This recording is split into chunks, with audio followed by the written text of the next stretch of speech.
Hellman, number 15, actually get into the racing world? Was this something your dad was doing? No, just me.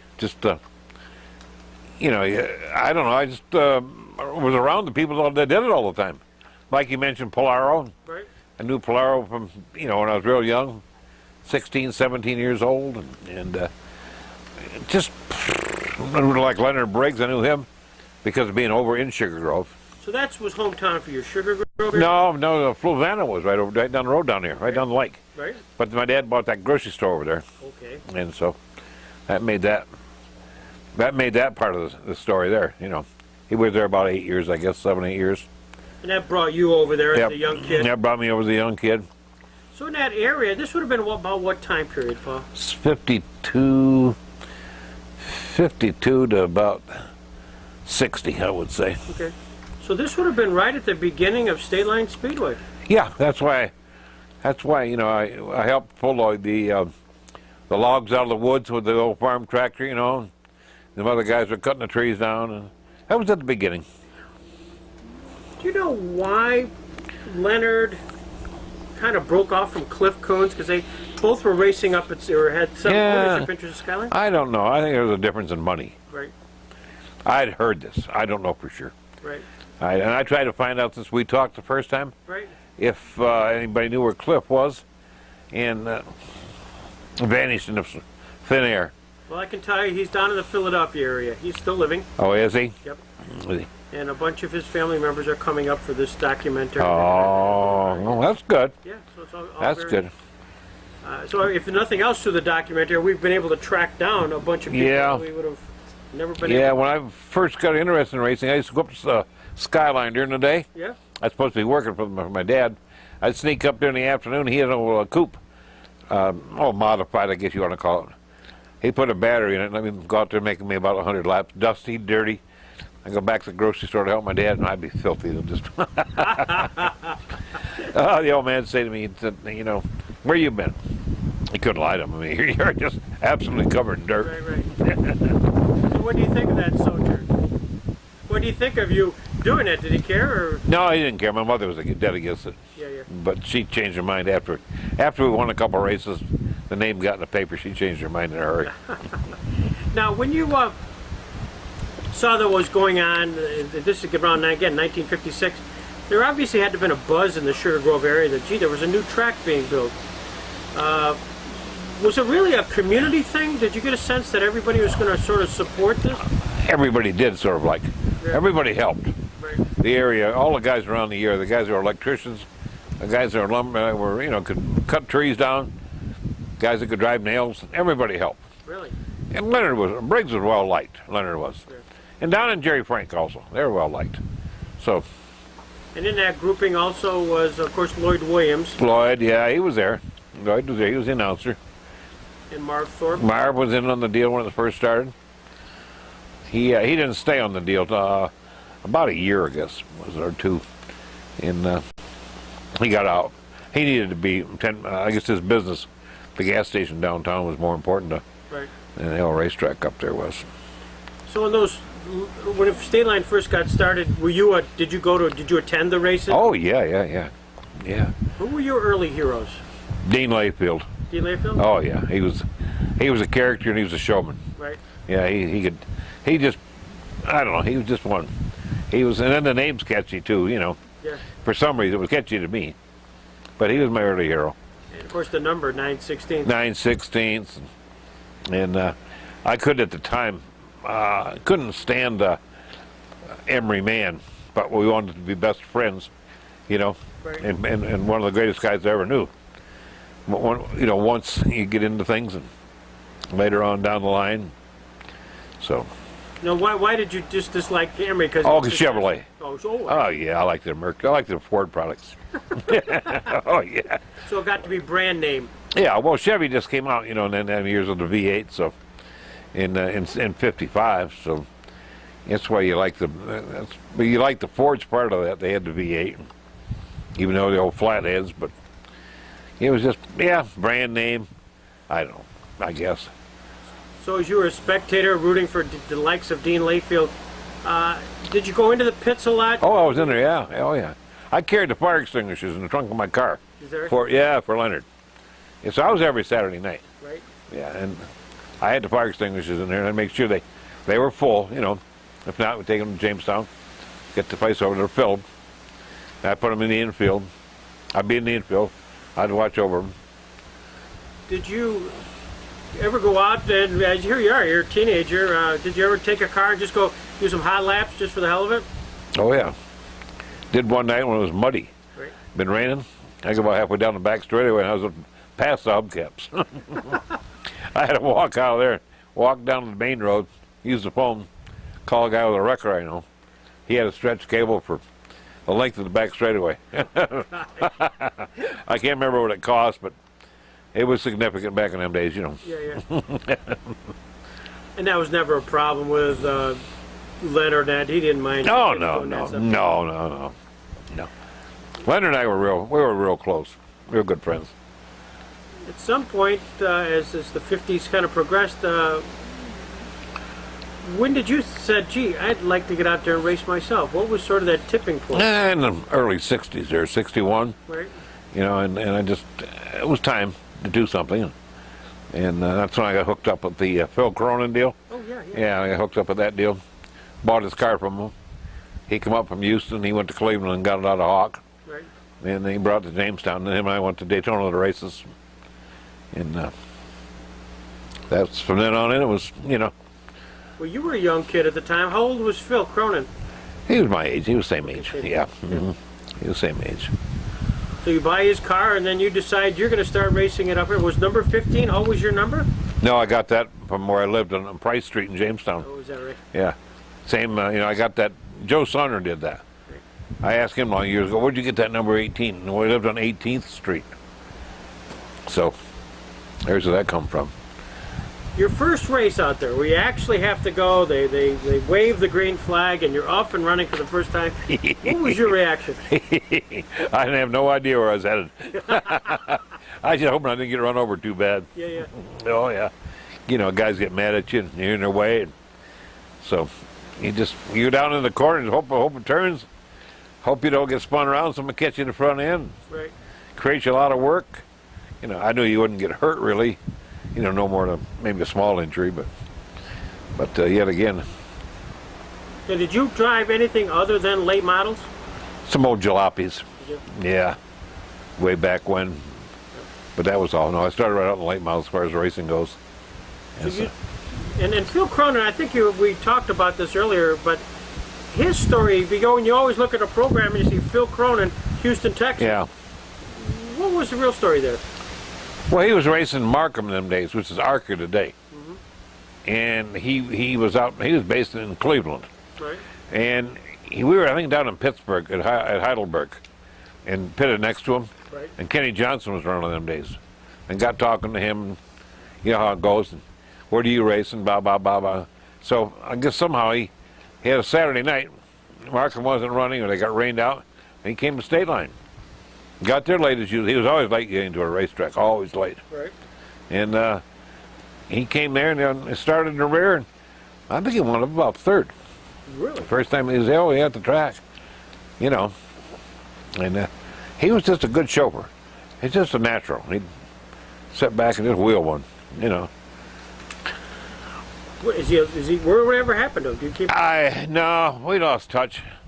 I guess he's still living, as far as I know, but I need to try maybe to get on the internet and see if I can dig him up down there in Houston.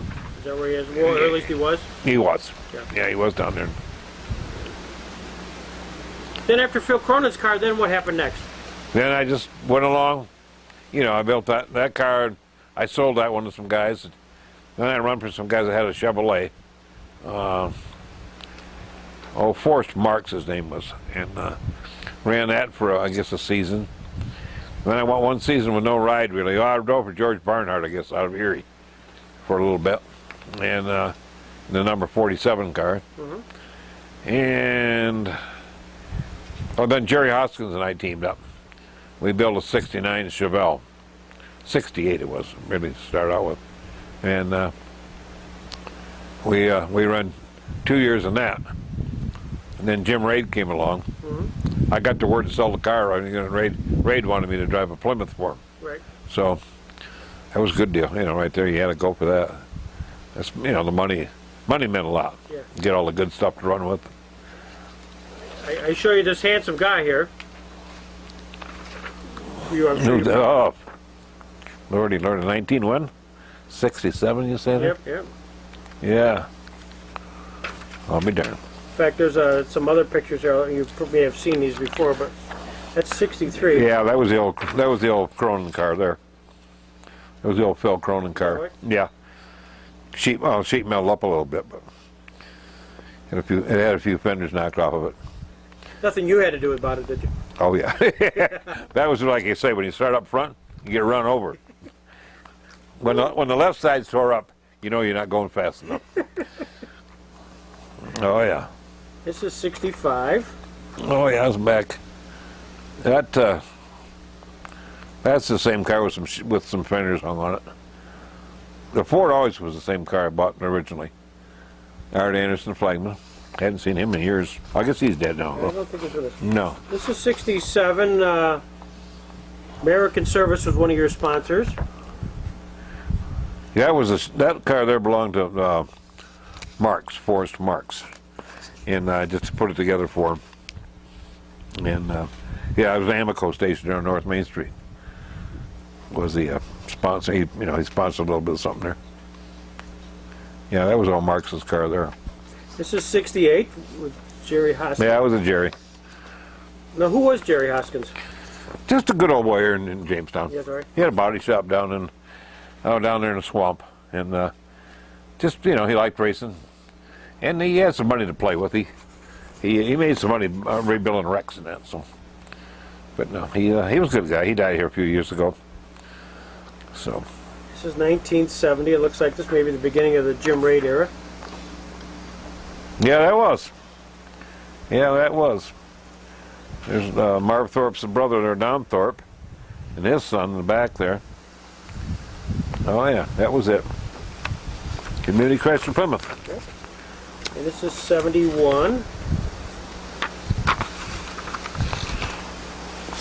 Yeah, that's the next year with Raid. Right. Mm-hmm. And I'm going to show you another picture of 71, which has guys on it like Bud and Walls and Rock and Paul. Was that part of your picture? Oh yeah, some of the guys that helped. Some of the guys that helped on it. Yeah, some of the guys that helped on. There was a lot more than that, but I think that's Walls standing right there, right behind the flagman. He wound up being, I think, the flagman at the state line after a while. Oh, was that right? Bobby Walls. He looked like Sonny Bono in a way. Yeah, that was. You had some successes there. I mean, you are a historian, in case you're ever wondered. Randy Anderson tracked down, I think he said 6 or 7 actual features. Yeah. It was hard to win there. You had pretty good competition there. With Squirt and Bobby, Jim Scott. Right. Made some pretty good competition there. And there were other guys that would run just good enough that you couldn't get by them. You chase them all night long. Wind up 8th, 9th, 10th. You should have passed them on the first, second lap, but just didn't happen. Right. Wouldn't have. There was a lot of good cars on that dirt track up there. It was a good track. So during that time period, when I say Squirt Johns, what's that really mean to a Paul Hellman? Oh, you feared him because you knew he was good. You knew he'd get around you. Yep. And so you just had to, when you beat him is when you really felt good about things. Yeah. When you beat him. I did there with the Community Chrysler car. Right. Yeah, I beat him quite a few times. And, Right. and I run him down a 100-lapper one time and passed him. And I was way back. I was late and hit the, I forget, there was a guy that was a school teacher from Mount Maoli, and he lost a radiator going to number 3. And I was right behind him, and round I went like a top. Yeah. Squirt went by me, and there was about 4 cars that went flying by. I ran them all down, plus Squirt. I had about 3 laps to spare when I passed Squirt. Yeah. Won the 100 laps.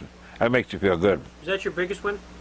No, the biggest one was down in Smithton, Pennsylvania, down below Pittsburgh. Right. Yeah, I won the 200 lapper down there. Oh my gosh. And 72 or 3 it was. Can't remember the year now. It was right around there. When I say a guy like Floyd Finale, what's that mean? Well, friends. We knew Floyd. I knew Floyd pretty well. He's out there. He's competition. You know. So. Rumor has it he had a pretty quick trigger.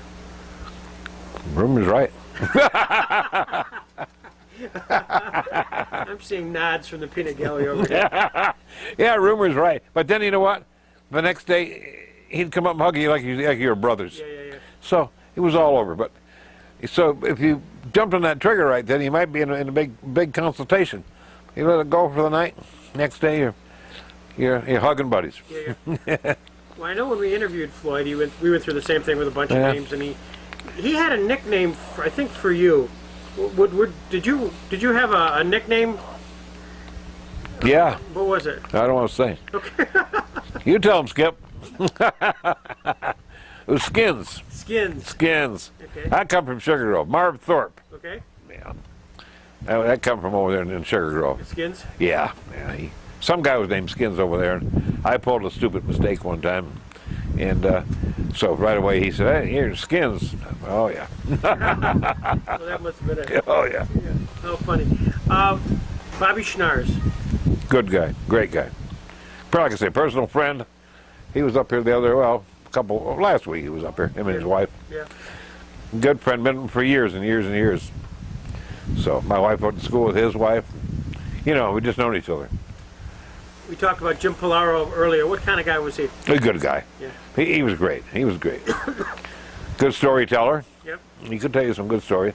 And majority of them were pretty true. They were, you know. I like Jimmy real well. If I were to say, or if you were to say to me, Greg, the funniest thing I ever saw on a racetrack, it may have been with you or somebody else, how would you fill in the blank there? Ooh, wait. I don't really know. Funniest thing you say? Funniest, strangest thing? And your wife's thinking about it over there too. Yeah. She's going to help you out. Let me think about it a little bit. Okay, we'll come back to it. Yeah. We've had a chance to interview about 50 of drivers, and some we've done with you by phone. The one of the guys we just interviewed just recently, which was quite a character, was Dick Gilbert. Did your paths cross with his much? No, I didn't. I didn't never had much to do with his racing. Skip did. Skipped it? Dick Gilbert and his brother Bob. Yeah. Yeah, Skip raced with them. He knows about them real well. There probably was a time where, and I'll just look over here to Skip when he took out a flagman. Were you there at the time when he was in a race and got so mad he got out and ran over to the flagman and knocked him down?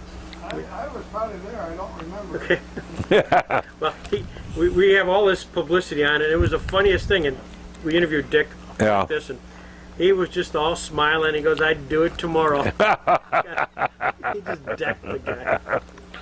Oh yeah, yeah. He would. What I can remember him, like I said, I didn't know him very well though. So, Right. so I mean, I know Skip raced against him quite a bit.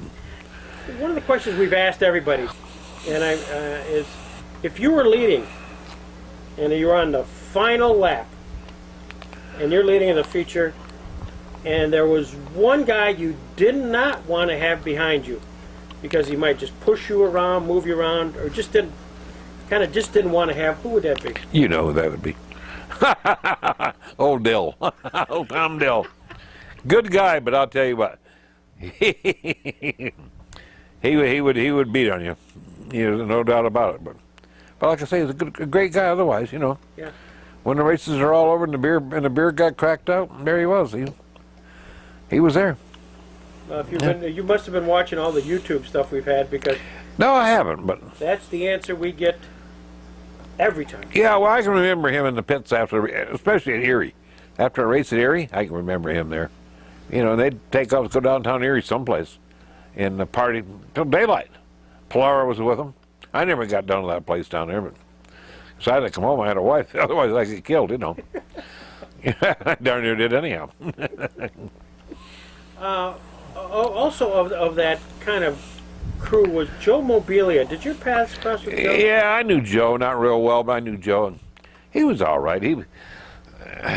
I don't know how to state him. He was a renegade car dealer, I think. Yeah. And but he was an all right guy, you know.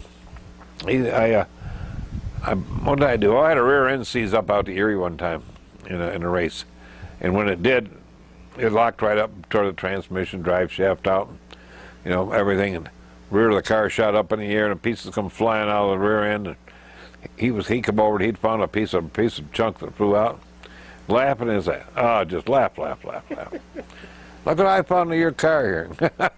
That was about as close as we ever really were, you know. Right. Jim Scott.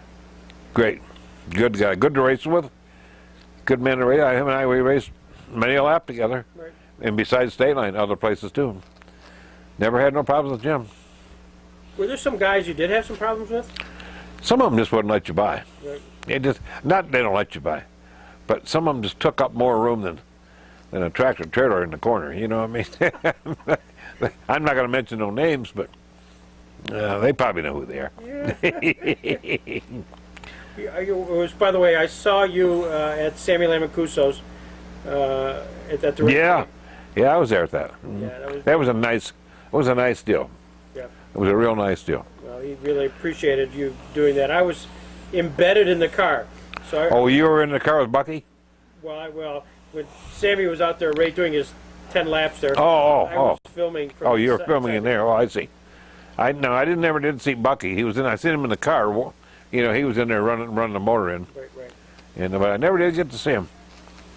Then we seen Sammy the next morning for breakfast down in Greenhurst, and he said Bucky was looking for me. Well, Bucky was out golfing. I don't go to the golf course, so we'll have to see Bucky next year if he don't get up here in the next day or two. I'll work my way back. Exactly. So you raced really from a period of time like about 63 Yeah. through early 70s? Yeah, I left here in 75. I went south, and I raced down there for 3 more years. And then the track in Melbourne closed, and there was no money down there really to race. I drove other people's car. Right. Raced New Smyrna Speedway a few times, Orlando, Speed World, and O'Galley Speedway, they used to call it, down there in Melbourne, Florida. Right. And that was all pavement down there. We did all right. We second in the points for a couple of years. And, you know, I was a new guy on the block down there. Right. And most other boys don't take the liking to you, really, till you got to put your time in down there. Right. Then you're on their team. You know, at first they're all howling and screaming at you, but they get over it. Did you enjoy that? I mean, in the sense of when you finally hung up your helmet, did you look back and say, gee, that was a great experience? Oh yeah, I wouldn't give anything for it. Yeah. Great. I had a great time. Met a lot of great people. You know, that's one of the main things and I know a lot of them to this day. And good friends with them. So what do you think of Skip Vincent? Him, dirty driver. Dirty driver? Dirty driver. He's going to pull the electric, and I'll have to move out early today. Now, Skip was a good little wheel man, Yep. but he's in another class, and we didn't get to see much of the class he was in. You know, we're down at this end of the pits, and he was up there to the other end. But I've known each other we've known each other since, I guess, 1957, 58. Right. So. Okay, Skip, you know something about this guy that I should ask. What would it be? What unique little story is the one I'm missing? I really can't answer that. I'd have to think about that. Really. He don't want to answer it. All my own got along great. Yeah. That's 56. Yeah. We haven't had no problems over the years. We're both the same age right there, in the 70s, Yeah. early. Right. I'm looking at your wife, and she's been nodding quite a bit here. She agrees with everything I say. She knows. She knows the question I should ask. What's that experience that he's forgetting at his tender age? Really, there was a lot of them, but I really can't remember. I don't know. What happened? Like, did Bud Wilcox work on your car? Oh, yeah. Yeah, well, he was always late. Oh yeah, Bud. He was always late to the track. That was always. Late to do whatever there was to do. He was late. Yep. He needed to go. My Lord, where is Bud? We need him right now. All of a sudden, there he'd pop up. Wow, man, you made it. You're a saver, you know. But he was good. He was a good mechanic, and you know, if you had a little problem, he could handle it right away, and away you go, you know. So, but that was Well, guys like Chuck Piazza. good driver. When he went down south, he got tangled up there with a bunch of good guys. Right. And when he started out, he was like anybody else, you know. He'd go out of his way to get in a wreck. But after he went down south there and he got tangled up, especially he got tangled up with Harry Hyde, Right. old-time Harry, and Chuck was a good man. He was a good wheel man. And he won a lot of races down there, on the dirt and on the pavement. He did real well down there. Matter of fact, I'll be seeing him here next week. I go through Spartanburg, I stop. It's been a couple of days. Terrific. So, I don't know. I heard that he might be coming up for this documentary. I haven't heard anything. Jug Pierce. Oh, Lord. Oh, yeah, Jughead. Everybody's got to like Jughead. Everybody. He's a character. How so? Just Jughead. I mean, what do you know, take the name, for example. You know, he's just a character. Yeah. You know, and he did a lot of crazy things. Can't really talk about him on tape, but you know. Well, one of them that we hear that everybody talks about, two things he talks about. One is he had an area for where you normally put a fire extinguisher in the car. Oh yeah. And it just hollowed it out and had beer in there. Beer. Oh yeah. Oh, he loved his beer. Yeah. He loved his beer. I can tell one thing. Was it Jack Woodring was driving bus for Greyhound in Jamestown. Right. He'd taken a bunch of ladies out to do a meeting in Cleveland. They were in the WCTU, the Women's Christian. Well, the next week he had to go pick them up. So he went and got the bus on downtown. Just about got to Cleveland, he looked in the rearview mirror, his jug in the back seat, just waking up and stretching. All bleary-eyed. Woodring told me himself, he said, my God, he said, I didn't know if I had my job anymore or not. He said, I see. He got them to calm down, them ladies. He amused them ladies coming back. Oh, I'm sure he Oh, he amused them. Yeah, he was nice. His language was all right. But things like that Jug would do. WCTU. Can you imagine? Yeah. Oh, the old Temperance Christian. Yeah. Oh, yeah. Yeah. I haven't seen him now in some years, but he's in North Carolina down there. I heard he was tied up with Andy Petrie in a way at his shops and doing some work for him. And gopher, you know, go for this, go for that. But he hadn't drank, I understand, in a long time. Yeah. Nothing. Did you pass across with Marty Raiders at all when you? No, years and years ago. Yeah. But I haven't seen Marty. I was asking about him the other day. And have you interviewed him? Yeah. Have you? He's also down south. Oh, yes. With, Frank Lifner. Yeah, I was with Frank 4th of July. Oh, is that right? Yeah. I always go to Navarre Beach where he lives Right. and go over for the 4th. And we have a big cookout. And we drink some Budweiser, needless to say. Well, it's fun to talk to him only because he's got such a strong still. Got a strong Swedish accent. Oh, yeah. Sounds like one of my relatives from over in the old country. Yeah. Swedish with a southern draw. Yeah, it's right. He's doing, Frank's, he's doing good health-wise. He's, you know, like the rest of us, getting older. And so, but, Who else do you keep in touch with? well, the guys around here, I mentioned Bobby, and of course, Blackmare. Some of the pit crew around here, Bud Idiot was on my team, Joe Henry, and I can keep in touch with them. And Frank Oria, locally here, he was up by Panama. James Hilton, I still keep in touch with him. Really? I'll be seeing him when I go down. Really? Yeah, well, he isn't too far from our campground where we stay, about 8 miles away. And he'll be, I think when we're there, they won't be racing, Arca won't be racing that weekend, so he should be around there someplace in the He's area. still racing, isn't he? Yeah, he's racing Arca. He's unbelievable. Yeah, well, you know, he gets paid X number of dollars to show up. Sure. Better than a paycheck. He can't make it picking cotton. Right. No, so he's right there. He's funny. He's another one. He'll get you the stitches. Yeah. Oh, he'll have you laughing. He's a good guy, though. Yep. Good old boy. And that's about it. I can think of offhand. Yeah. Well, it's again back to the question I should be asking you, because there's probably something you'd say, gee, if only Greg had only asked that question about State Line during that time period, maybe some of the drivers. I've been thinking about that while we've been talking here. I don't know.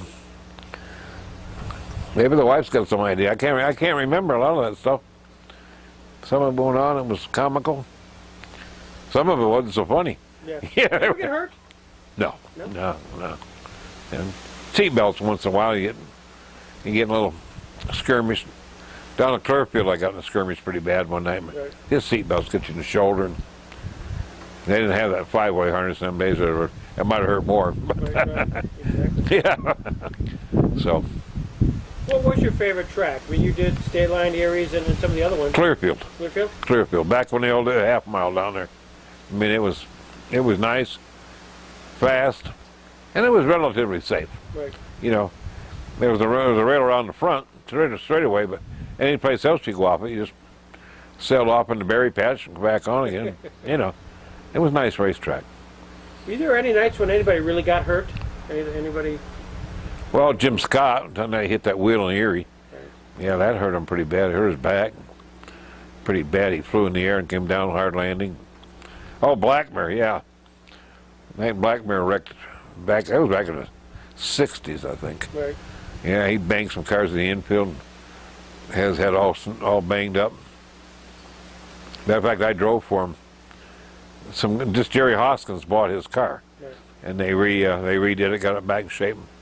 The next week, and I substituted at State Line, and Blackmere, he told Jerry he didn't want my name on the car. So the next time Erie, I wanted to feature, but who's the first one in the picture? Right. Blackmere. Is that right? Yeah, big bandage across the top of his head, a big knot up there. But we've been uptight ever since, you know. Yeah, yeah. It was just back in them days, you have little grudges with people. Yeah, yeah. That's all. Phone's ringing. Oh, okay. What was ringing? During that time, Frank Ruhlman's and Ronnie, Ronnie Yeah. was the son-in-law, and Eddie Kisco and Hyle Russell. Yeah. Did those guys sort of predate you, or were they racing at the time you were there? They were ahead of me.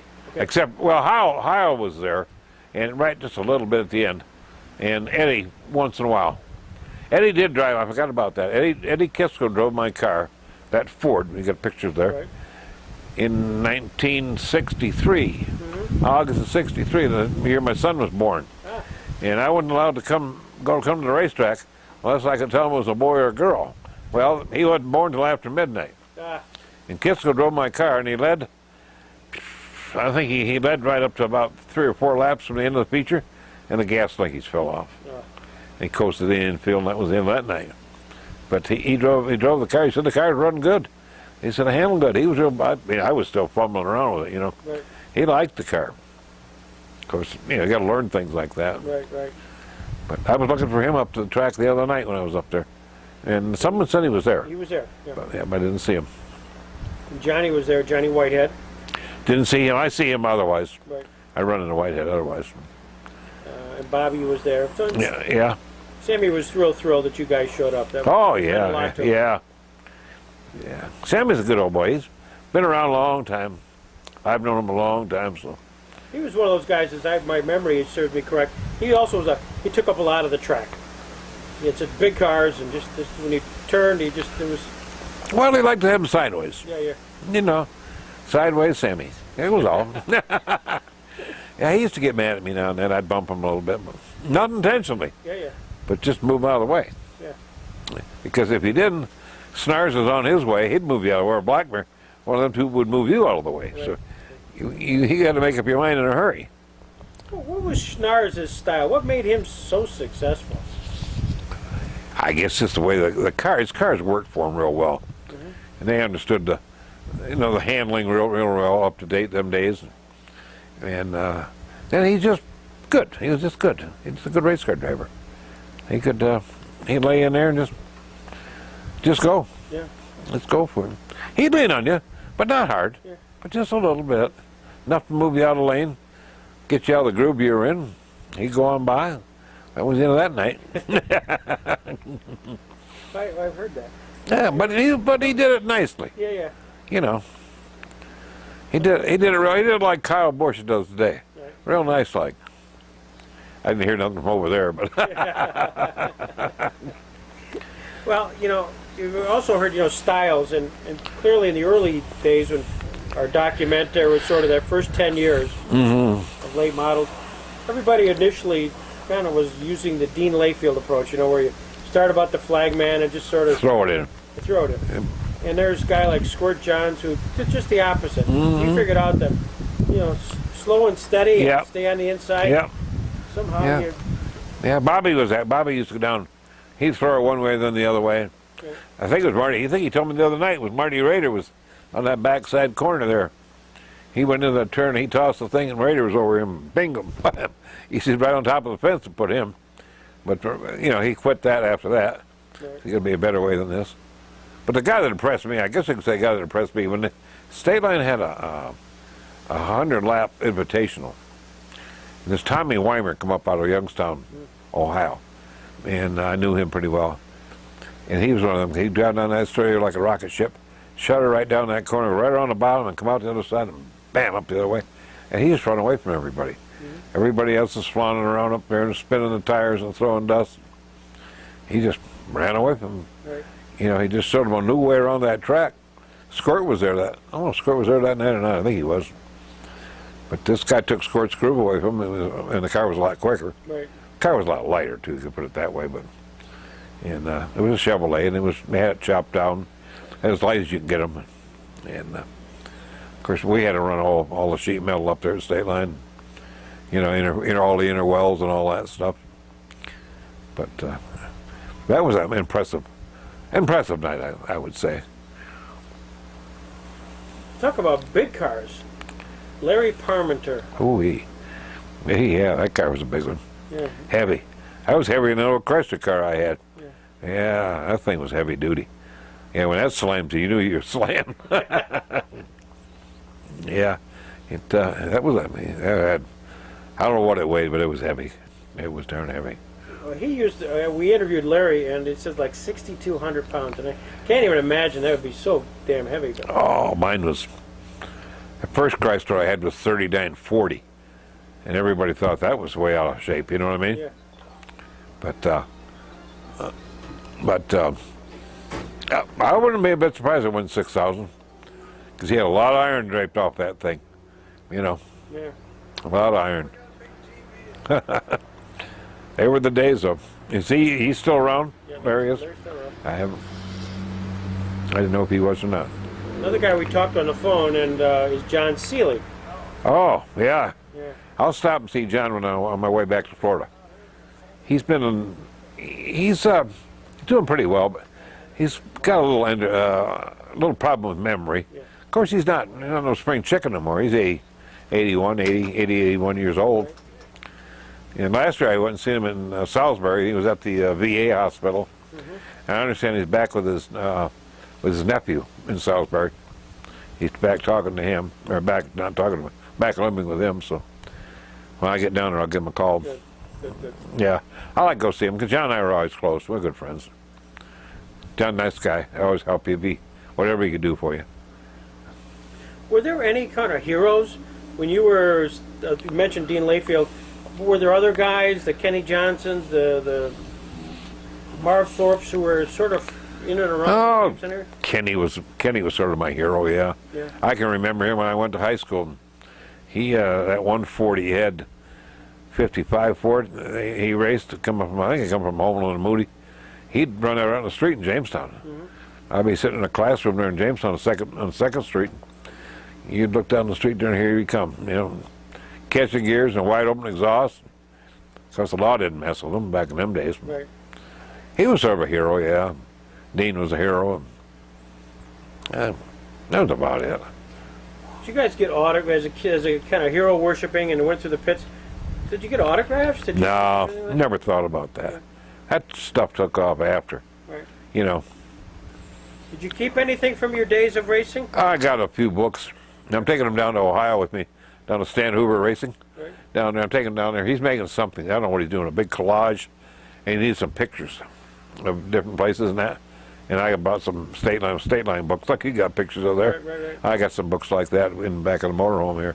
Sure. We're going down there this next weekend and take him them books and see what he's building. Do you ever see any movies? Anybody ever take movies of you racing? No, I've never seen any. Yeah. No, I've never seen any. It's been interesting on this whole documentary when we've sent out notices all over the place. Anybody got any home movies? And nothing. Nothing. I don't know if any there ever was. Still pictures, that's about it. But Yeah. I always thought about mounting a camera on the dashboard, but then how you gonna reach over and wind it back up? Yeah. All I had was them, 8-track or 8, whatever they were, 8mm. They were good for about 3 minutes. And Yeah, that was it. Probably wouldn't last that long on the dashboard bouncing. Exactly. So who knows? But a lot of thoughts. Didn't get her done though. Yeah. Well, you've been great, Paul. I really appreciate this. Well, been fun. Yeah. Oh man, he used up an hour. Well, that's all that your wife would give me. I had No. to check with her. She's your agent. My agent, yeah. She wears a fire suit in my family. Quick story on fire suit. When he raced in the 70s. Unbelievable. Yeah, fit it. Wouldn't fit me. My old one would. That's what Randy Anderson, do you know Randy at all? No. He's sort of the guy who put all this together. Uh-huh. He's a historian, works on Dick Barton's cars. Uh-huh. Works as a pit guy. And so I asked Randy, I said, should I get a fire suit? He goes, no problem. Dick Barton's got an extra fire suit. I said, that's great. I'm no Dick Barton. No. He looks like this. Yeah, right. It was made of spandex, might make her, but Maybe, yeah. maybe. Forget that. Well, this has been great. Yeah. Last time, you had a thought as to the question we should be asking him? No, I haven't. Okay. I think of something good, I'll call you. Okay. When you're gone. That's it. Yeah. I remember now. Yeah, I remember now what I should have told you. I'm racing different classes. Right. I couldn't watch all the late model races. He couldn't watch the hooligan races because you were busy taking care of your car. Yep. You getting ready to go. Was there a lot of changes that you could make during race day? I mean, after you did the first heat and you saw something, did you really have a lot of time to... Oh yeah, you could change the wedge in the car, Yep. air pressure, tires, Oh yeah, you could do all that stuff. And a lot of times it made a difference, and a lot of times it made you go slower. Right. Sometimes you're better off just running what you brung, do the best you can do, and you might wind up finishing real good. Right. Start making a lot of adjustments, which we didn't know nothing about, really. And then get you in trouble. What were the economics of it all, Paul? Did you guys... Did you make it when the day was done? Did it break even? Did you... Barely. Really? Barely. I don't know if Jim Raid was here, he could tell you. He squealed every time we brought a bill in to pay, but he got a lot of advertising out, and he enjoyed it. And I enjoyed racing. I was glad to have the opportunity. It would be nice to be able to sponsor like that where, you need something, go down and get it, call them up, tell them to send it.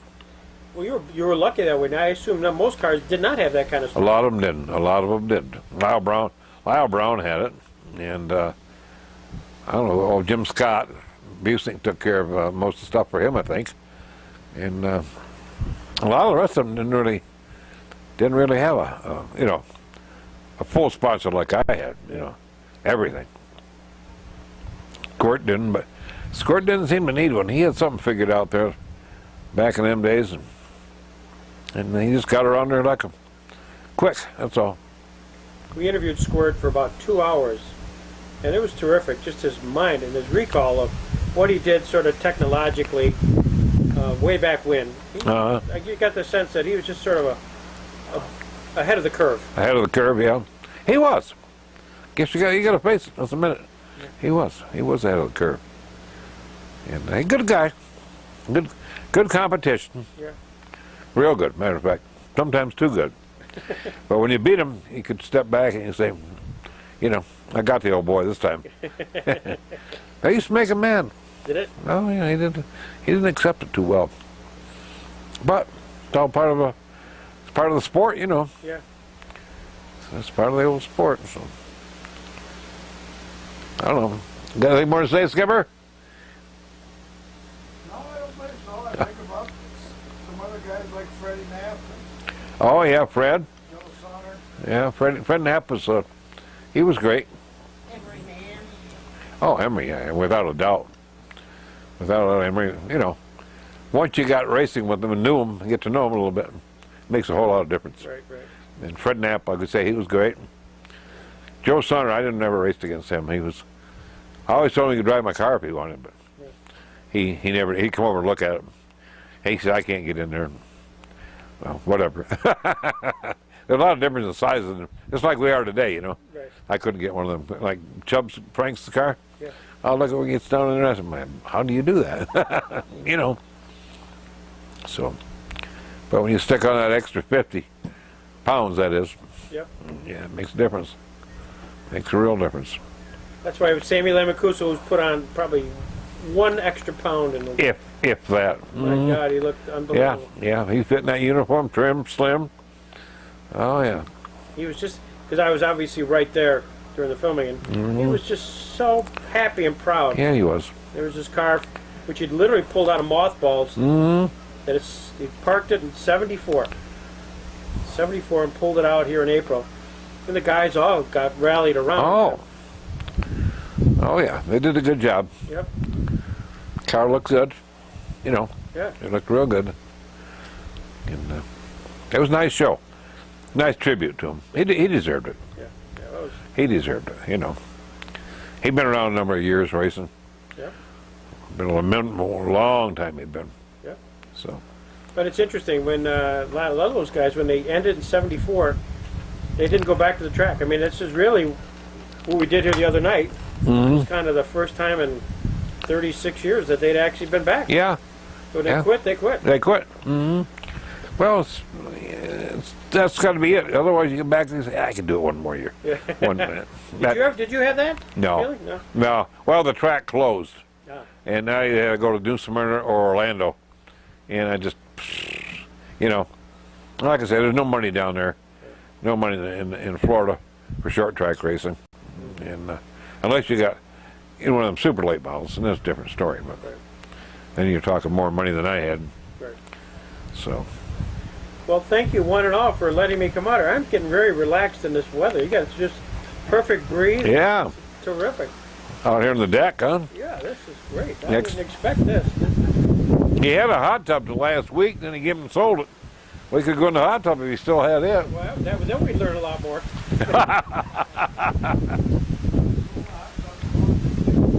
Oh, here you go. Yeah, yeah, there you go. Perfect.